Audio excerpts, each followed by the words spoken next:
محەممەد شیع سوودانی گەڕاندنەوەی سەدان ملیۆن دۆلاری لە هەرێمی کوردستانەوە بۆ عێراق ڕاگەیاند. سەرکردەیەکی دەوڵەتی یاسا ڕایگەیاند لایەنە کوردیەکان نایانەوێت مادەی 140 جێبەجێ بکرێت.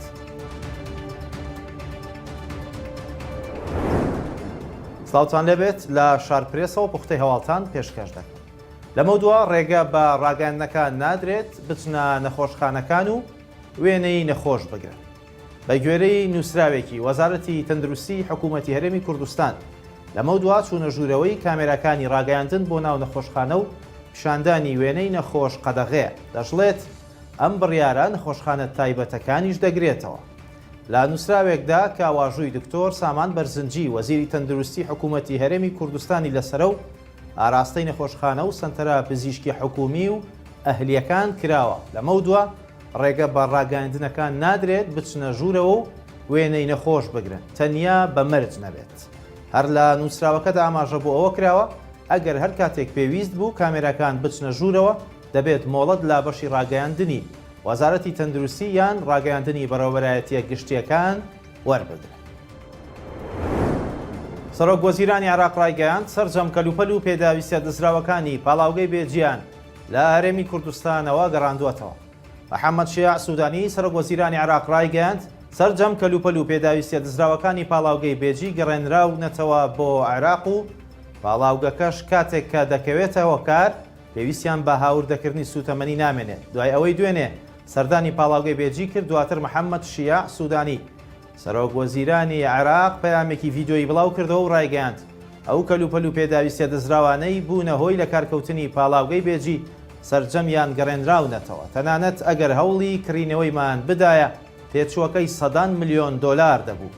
سوودانی وتوشێتی ئێستا باری 6 ئۆتۆمبیلی بار هەڵگر کەلوپەل و کەرەستەی دزراوی پاڵاوگەی بێجی لە هەرێمی کوردستانەوە گەڕێنراوەتەوە. ئەمەش بۆ ئەوە دەگەڕێتەوە کە لە سەروبەندی داگیرکردنی پارێزگای سەلاحەدین لە شەڕی داعشدا و پاڵاوگەیە دزرا و گواستراوەتەوە.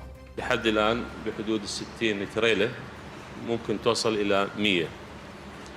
أخذنا جولة على هذه المعدات، كلها معدات وأجهزة مفصلية تكلفنا ملايين الدولارات، وحتى إذا نريد نطلبها للتصنيع يحتاج لنا سنوات، 2 أو 3 حتى يصنعوه.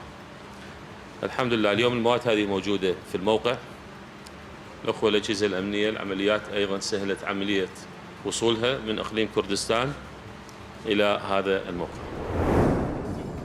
سەرکردەیەکی هاوپەیمانی دەوڵەتی یاسا ڕایگەیاند مادەی 140 دەستور کۆتایی هاتووە و لایەنە کوردیەکانیش نایانەوێت مادەکە جێبەجێ بکرێت.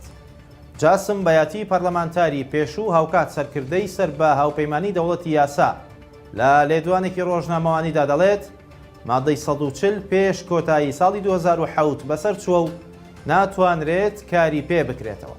وتوشێتی کورد خۆی نایەوێت ئەو مادەی دەستور جێبەجێ بکرێت بەو پێی ئەو پرسە ئاڵۆزە و چارەسەری نییە، بە تایبەتی کە لە هەرێمی کوردستاندا گرژی لە نێوان یەکێتی و پارتیدا هەیە. بەوتەیە و سەرکردەی دەوڵەتی یاسا کورد خۆی جددی نییە لە جێبەجێکردنی مادەکە و لیکاندنەوەی پارێزگای کەرکووک و ناوچە کێشە لە سەرەکانی تر بە هەرێمی کوردستانەوە جگەلەوەی عەرەب و تورکمانەکانیش بەو هەنگاوە ڕازی نابن.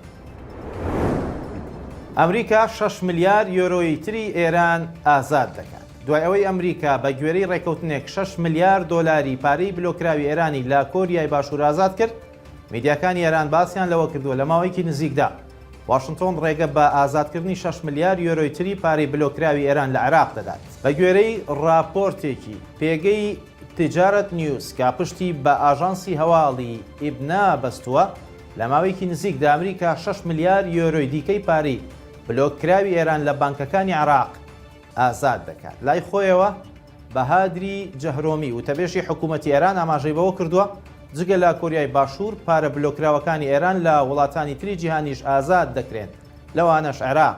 جەختیشی کردوێتەوە گێڕانەوەی هەموو پارە نیشتیمانیەکانی ئێران لە وڵاتانی تر بەبێ هیچ پاشەکشەیەک لە هەڵوێستە پرەنسەپیەکانی حکوومەت سەرکەوتنە. خواتان لەگەڵ.